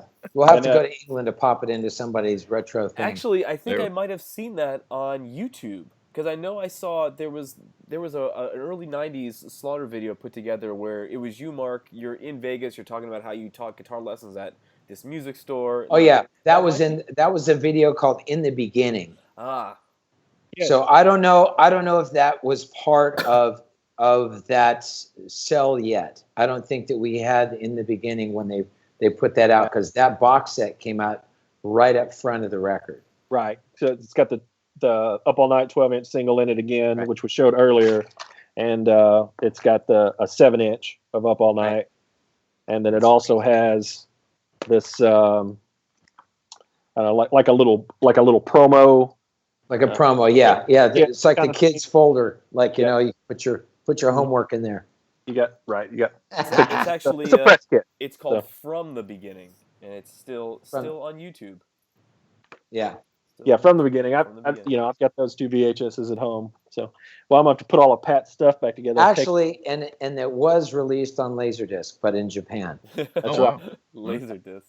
That's right. I think Pat said he has that here somewhere, Really? but He has it. That's He has fun. it, and I have it. I Yeah. from VHS to DVD. So We have it, and actually, we know somebody who has the. Do you have the Wildlife as well?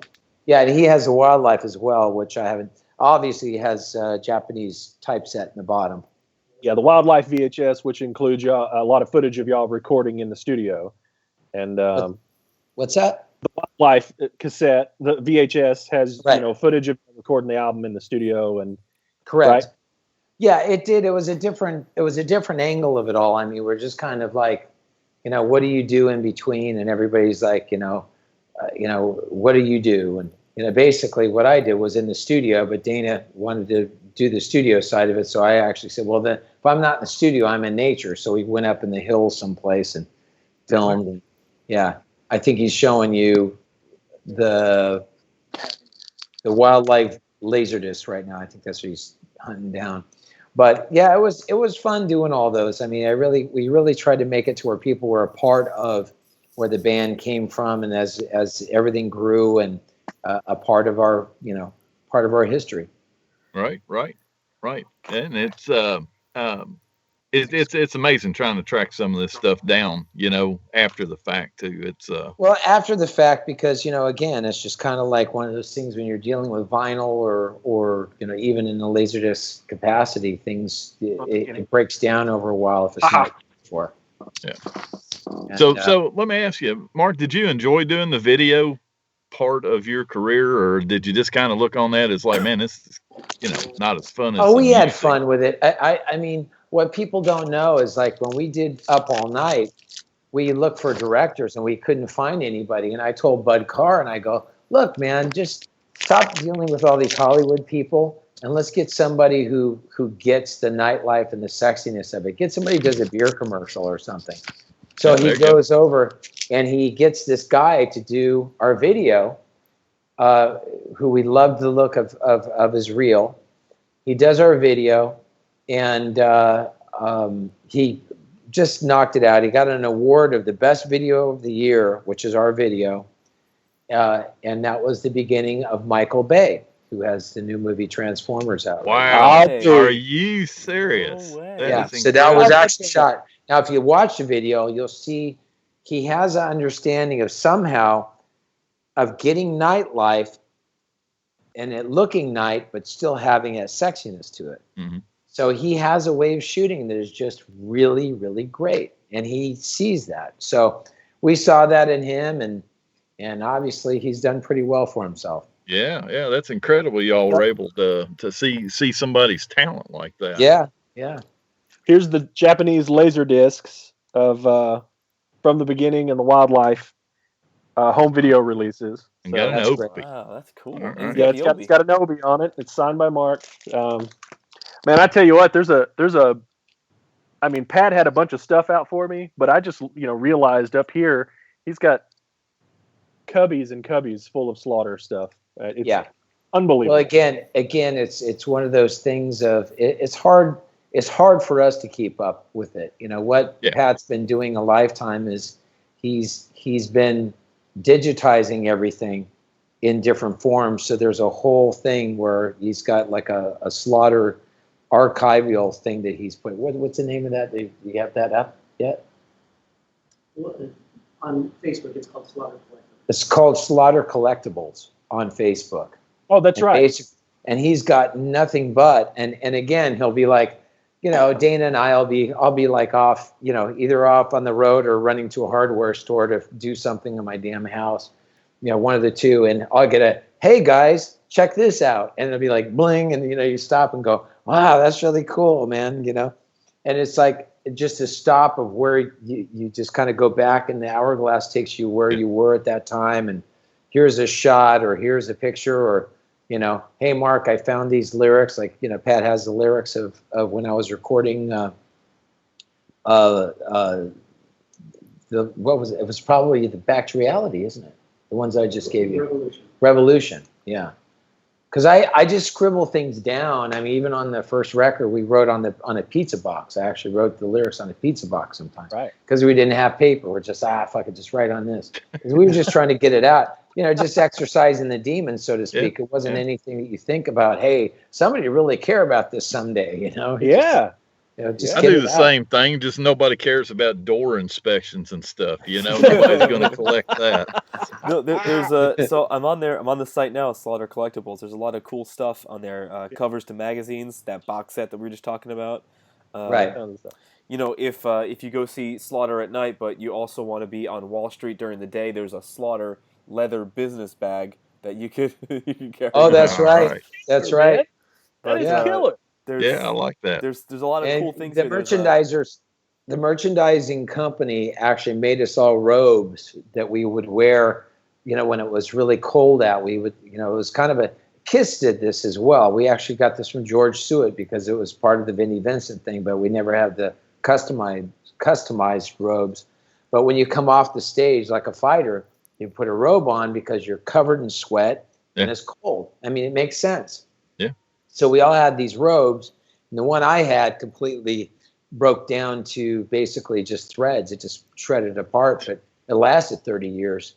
But everybody had, the guys had black robes with the Slaughter logo, and mine was white with red. It's cool. And but it just, again, there's only 4 of those, and I know mine is disintegrated, so I don't even know about Dana if his ex-wife took it or what happened. All right, so let's. Bloss is the only guy who probably has his robe right now. Would be my guess. Huh, it's interesting. So let's kind of slide into my personal favorite period of Slaughter, which is the CMC years, because I think those 3 records are amazing. And thank you. my all-time favorite Slaughter song is on Fear No Evil, Out of My Head. I love those records. I loved those tours. That's when I saw the band probably 20, 25 times. We toured really hard during that time, and it's funny because we had no credibility in the UK at all. Like, they were just like, oh, they're a bunch of wankers. They can't play. They're made up. They're studio guys. That, they saw us as a how should I put it, a formula for corporate rock. But again, it was all of us doing it internally. So when we continued, there was still a love and something that we had invested in the music, which is our own music. So we ended up touring all through those years, and all the bands broke apart. Nobody was touring. This band was with that band, playing with these guys. We continued to play.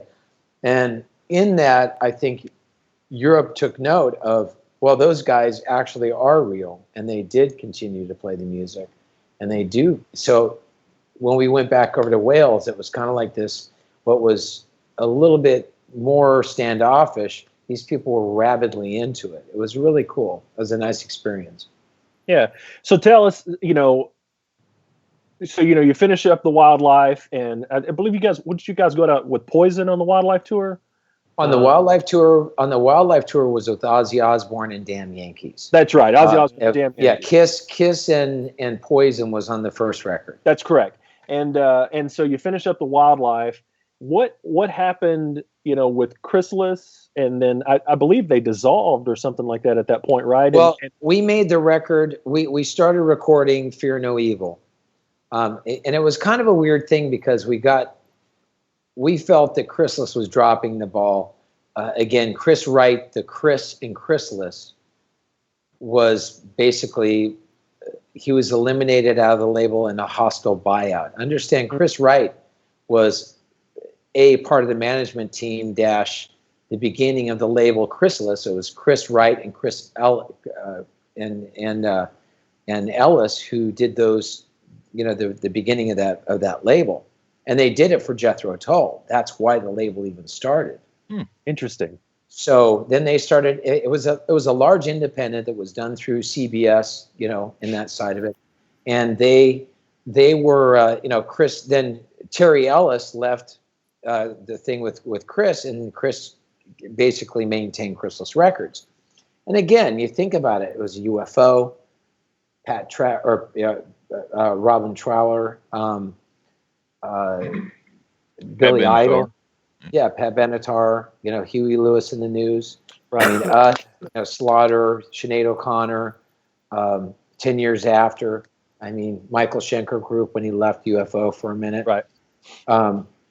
It was a really cool label. Don Was's project. And it was one of those, in Paul Carrick. It was very obscure, but it was always musical. And it was a nice label to be a part of. Now, when that dissolved, Chris left. He was out of the label. EMI bought it up. We ended up putting out the Wildlife. I think we ended up entering either at number 7 or number 8 in the Billboard charts on the Wildlife. That's where we landed. And we had our 2 videos that we had. We had the Wildlife and we had Real Love. And we're like, okay, let's make a video for Days Gone By. We did it. And then they said, we're not going to push the single. And we're like, wow. Well, Days Gone By was a song that we were revving up to do. That was a song that we thought that we could win with. And they were like, nah, you guys just go ahead and start on your next record. So it was kind of like we were already seeing a difference of the label. And we started on Fear No Evil. And so you were still on Chrysalis when you started on Fear No Evil? Yeah, in fact, no idea. on digital form, there is Fear No Evil on the EMI-Chrysalis label. It's floating out there. I think there was a promotion before the record was out because they were testing it. I'll be dang. I had no idea. And I don't even know how many of the CDs there are. Maybe 500 at the most. Wow. And we ended up saying, we don't want to be here. You guys don't give a shit. You don't care about your people. And we got off EMI, and Tom Lipsky was starting the label CMC. And again, it was the beginning of independence. It wasn't, it wasn't the end of our career. It was the beginning. So, to us, it was weird because we were so used to having all this massive machine behind us. And then it was all of a sudden, it was just independent. Right. And our whole thing was, well, if there's no machine, let's just go out and tour the shit out of it. So that's what we did. We played 96 or so shows a year in some great places and some shitholes. But we loved playing the music, and it was a part of where we came from. And we continued to make music for that, CMC Sanctuary is what it ended up becoming. Mm-hmm. Correct. With a lot of love, because we still wanted to bring our music forward. Yeah. I mean, it's absolutely my favorite period. There was Warrant was involved in it a lot, and you guys toured and played together a lot. Two of my all-time favorite bands, and it was just, I could go to Nashville to the Mix Factory, and remember that place, Right. Mark?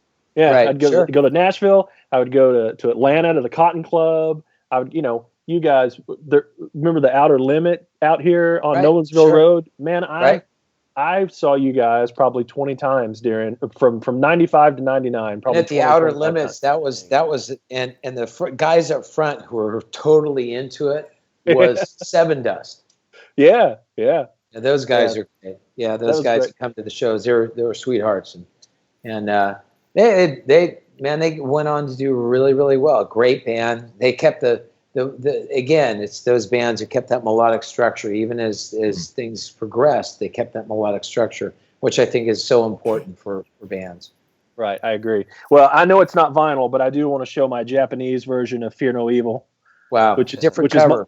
It's my go-to. Yeah, it's the alternate cover. It's my go-to version that I listen to. My regular version is signed by the whole band, but I take this and that one has the extra track on it. This has the extra track For Your Dreams on it. Yeah, For Your Dreams, and Saturday Night's on that one, correct? Saturday Night is not on this. I think, Mark, that is on Which one is that on? That's actually on Revolution, right? It may be on Revolution on the Japanese version of Revolution. Yeah, it was released. I could swear it was released on the Japanese. No, For Your Dreams was the extra track. For Your Dreams is the track for Fear No Evil on the Japanese version for sure. Yeah, I forget which one it was. We did Saturday Night, which is actually the demo of the song of Elton John's Saturday Night. Wow. Cool. That was on a Hard Time single, huh? Yeah. Yes, that's right. It's on the Hard Time single. That's what it's on. That's exactly what it's on. I have that at home. So, but yeah, so we had Fear No Evil.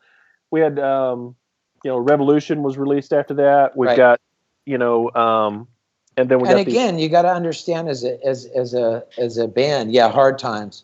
Yeah, it's this. I don't know if that you can see that on there, but I have that at home. Yeah. That's it. Yeah, and that and again it was a very as it was changing, the world was becoming digital, and our records were made on tape, so we were transitioning through digital recordings from not Fear No Evil. Fear No Evil was our last tape record. And that was done at Pasha. We were the last band to record at Pasha. And Pasha recording is where Frankie Benelli cut all those drums on Quiet Riot's big records. Right. And it's pretty crazy. As we walked out the door, we knew, wow, this is it, man. The guy who owned it was what's the guy's name? From the Jeffersons. Helmsley? Yeah. he owned the studio. Get But out of here. Are you He was like, I refuse to put any more money in that studio. And the guy who was running it said, yeah, this is it. We're selling it off. We're just gonna we're selling the building and this is gone. And he was the one who literally, as we were walking out, we knew that everything that we knew in the history of that studio was gone. I mean, we're talking Motley Crue, Track Their Drums there. Guns N' Roses. I mean, there's all these bands that have gone through that studio, and it's now a parking lot. Wow. It's unbelievable. Yeah, it's pretty crazy. History like that just being demolished. So yeah. So Sherman, and knowing it's being demolished when you're on your way out is what's sad. It's going. You see it. We were seeing that happen before our eyes. That made it even harder. Right. What were you saying, Andrew? Sherman Hemsley is the guy that owned that studio? Sherman Hemsley owned the studio, yes. No way. It's unbelievable. Yeah. You learn something new every day. And what's crazy is the track when we mixed it would be the Wildlife, we mixed it at a place called the Enterprise in Burbank, it was George Takei who owned that studio. Is that all TV stars do? Is buy recording studios? You know what? Look, he's artistic. I mean, I can see why he did it. He believed in technology, and he believed in art. And he created an amazing studio. I don't know, whatever happened to it, but it's funny. We were in there recording, and another brush with Megadeth of knowing Dave is they were recording their record in the other studio while we were mixing ours. I mean, it's kind of crazy how it all just intertwines. It really does. It really does. So we go about it when you're doing it, No, of course not. Yeah. So we go from Fear No Evil to Revolution, which came out in '97, also on CMC International, which is probably my second favorite Slaughter record after Fear No Evil. So I wish we could get these issued on vinyl. We're talking to some people of trying to find a way to get the CMC years for a vinyl release. We're trying to work that out. That'd be great. Does anybody know where the masters to that stuff is? Where did that end up? Masters to that, we that was in our camp because it was a digital recording, and I'm sure we have it on DAT. We have it on other formats, but it's a different. We were going into a different territory because it was done digitally. Right. So, it could be done and it could be redone for vinyl. And I think that's one of the things we were talking about it actually a couple of days ago when I was with Dana of like, maybe we can find a way to get all these, but put the whole collection of those years, on one thing instead of just doing, trying to get all the years, just start there and get that. I think that'd be the easiest, probably the easiest to do, don't you? Yeah, think? Because you don't have as much red tape as dealing with EMI Universal now. EMI Universal. The problem is with that is that everybody, although again, most people don't think about this, but we're in the black. In other words, we, since we produced it, we did our records relatively inexpensively. The recording cost for Stick It To You was $16,000. Right. Wow. So, you don't owe them anything. That's unheard of. Yeah. So when we went in to mix that record, we spent the money mixing it properly. That's why it sounds so freaking good. Because we spent the time where it mattered, which is in the mix and in the marketing more than we did about, hey, let's freaking go to the Bahamas and record. We kept it, we were very conservative in our approach. Well, man, I hope that happens because I would love to have all these because, after that we have, this is my Japanese version of Eternal Live. Yep. Eternal Live. It has an extra track on it as well. Track 13 is Times They Change and Out for Love, bonus track. So, killer stuff. And then we move into the Blando era. Blando. Yeah, that was it. Jeff Blando and Back to Reality, which is also an incredible record, I mean, it's a good record. It is different though. I mean, it's a different mindset of how that record was done. Back to Reality was everybody in a room writing the songs. It was a different approach. And Dana and I write, I think it's a different approach of when everybody's in a room together. You know, Back to Reality was us all going into a rehearsal hall, and then we recorded. And the funny thing is, here's how crazy the world is. We went, and you know, being from Las Vegas, I knew this guy named Danny who had his parents had a television studio, and Tim actually his wife worked over at that place as well. And to make a long story short, we recorded the drums and some of the bass over at his television studio, and that Danny is the count for who's on the counting cards. Wow. Yes.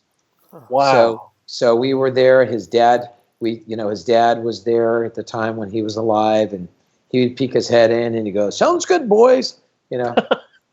But it was cut. The drums are cut in an actual television studio. We kind of set up a whole separate room that we did ran the snake in there and tracked it. But you know, it becomes more of a innovative way of recording because studios in that side were either too much or didn't have the proper stuff or you know, it didn't make any sense. We were trying to make a record on a shoestring budget, you know. Right. Sitting beside you, Mark, on the counter to your right is a set list from the Back to Reality tour that I ripped off the stage, and I brought it to show Pat. It's right there on the counter. We were tripping out looking at the set list. So you stole right it. here. You're Yeah. trying to return it. That's what you're saying. You're trying to return it back to No, them. I'm not trying to return it. I just absolutely. Wow. Isn't it crazy? That's crazy. Look That's it. It's a crazy set list because we've gone quite a ways away from it. You know, headed for a dream. Yes. You know, some of these things were my influences of Zeppelin and the things that I am into was a lot of alternative tunings. For instance, Heaven It Cries is an alternative tuning as opposed to a EAD-GBE. It was a totally like a dad tuning with a suspended second on top or a ninth chord. Right. And it was very different. And, you know, some of this stuff required us being on the road and having another guitar that was tuned different to be able to pull it off. So, you know, that's a crazy set. It's a great set. Heaven It Cries is my wife's favorite Slaughter song. And you know, she loved, you know, she wasn't a big fan of many of those kinds of bands. She was a radio listener. So she, you know, obviously liked Up All Night and Fly the Angels and stuff like that. But, you know, when I sit around and listen to Slaughter and I'm working or something like that, I'm playing those CMC records. Right. And she heard Heaven It Cries one day and she was like, "Who is that?" And I was like, "Well, that's Slaughter." And she was like, "That is incredible. I immediately want to add it to my Spotify." Oh, that's great. Well, you know what? It's funny because that song to me was again, there comes a point of how should I put it? It's not of pushing religion, but it's of spirituality. And that was something that I really thought made the most sense for that track. And it's very different. And again, the approach of writing the lyrics of this is it's like the listener talking all these years of how difficult things are and everything else. And when it goes to the chorus, I sang an octave below my actual voice. Yep. And it was almost like as if God was answering what this person is asking in the verse. So it's very different. You know, it's like the chorus is, you know, I've lived a million years, I've seen the wars, I've dried the tears for you, Heaven It Cries. And that was just it was really it's very I'd say spiritual in that side of it, but I wasn't pushing it. But I thought it was pretty cool for that time. It's an incredibly well-crafted song. Not that you need my opinion, but well, I appreciate it because you know what? I just think it's again, we're as an artist, you're trying to. There's two things that you're trying to do as an artist / songwriter. I mean, a lot of people have other songwriters who write great songs. I mean, Nashville's full of great writers. Sure. But what you try to do is you try to say something that resonates.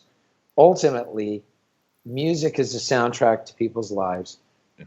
Ultimately, if songs are the hourglass, like if I heard, Take Me by Kiss, it's, for instance, the hourglass turns upside down and it reminds me of a young kid listening and playing air guitar and what that meant to me as I was at that age. It's an hourglass that takes me to that. It's the sands of time that takes me there. And what you try to do as an artist is, and what you hope for, is that your music or your art becomes that reflection that people go back to that and they go, remember that, or how cool is that? And that's when music resonates and you've done what you should do as an artist to become a part of people's lives, and that's really what you're trying to do.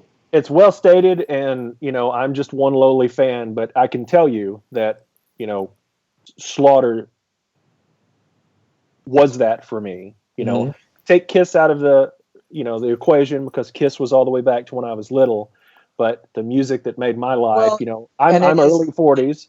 Yeah, Slaughter was it for me. And I appreciate that, but that is really what it all comes down to, is that music is a part of, again, music is a celebration. And I think that, what we are as listeners or vinyl enthusiasts or any of that, is it just really is, this means something to me. It means something to me in this form. This means something to me. And that, again, Spotify, which is a complete digital realm, Slaughter gets 9 million plays of Fly the Angels a year. Wow. 9 Incredible. million. And you get 6 cents of that, right? That's right. It's like $67. But here's the truth, though, which is the beautiful part of it. As an artist, I love the fact that people are it's a part of their life. As a business man, I don't like it. But again, that's just where it's at right now. And I'm thankful that people still care. So that's right. I agree. That's how I look at it. That's well stated. Well stated. As much as I would like to end on that note, I don't want to, because I do want to ask. I'm curious of why, after 1999, your take on it, Slaughter never recorded another record. If I recall, before you get started on that, if I recall, in the early days of the internet, I believe on slaughterweb.com or slaughterweb.net, whatever it was back then, I believe y'all were posting photos and maybe some video clips. At one time, y'all were back in the studio after Back to Reality. Is that right? We did a little bit. We wrote a few songs. We actually played that song live. One of them is called Living Inside.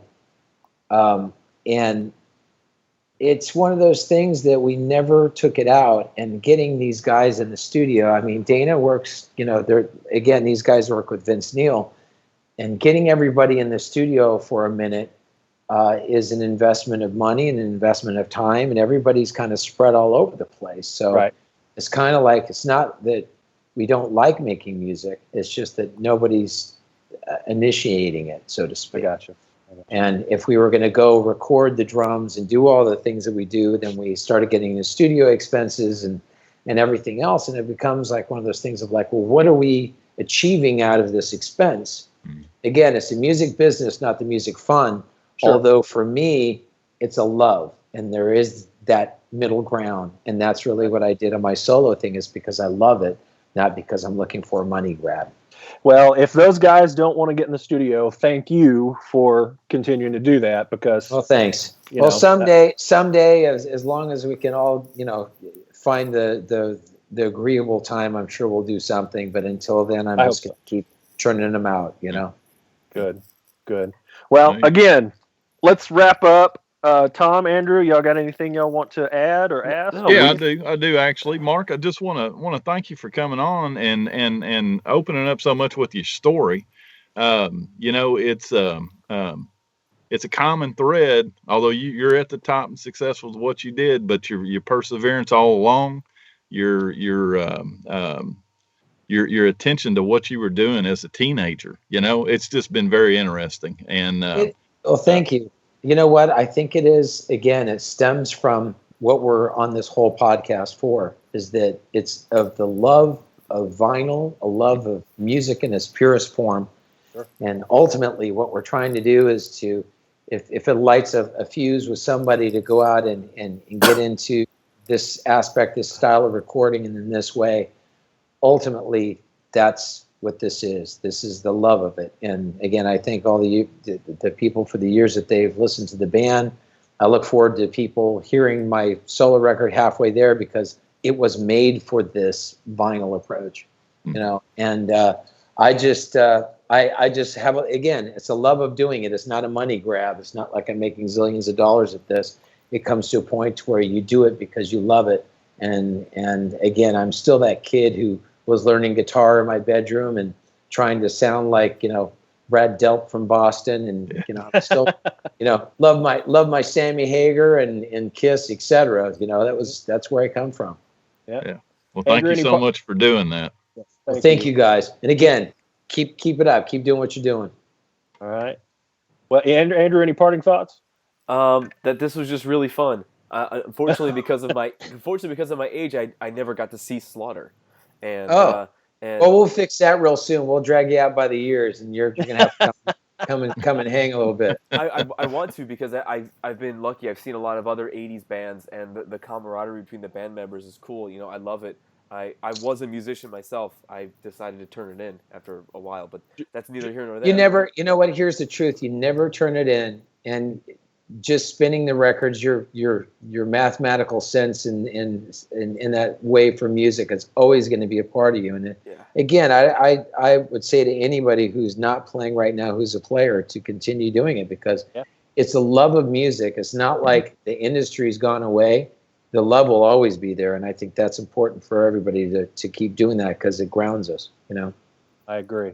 And on that note, I would really like to thank Mark Slaughter for hanging out with us on the show today. Well, thank you. That was cool. And cool. We'll see you guys at the next Slaughter show when we're around. Sounds good. All right, guys. We'll see you on the next one. See you later. See ya. Cheers. Want more wax? Visit us at www.kissmywax.net, download the show on iTunes, or email us at contact@kissmywax.net.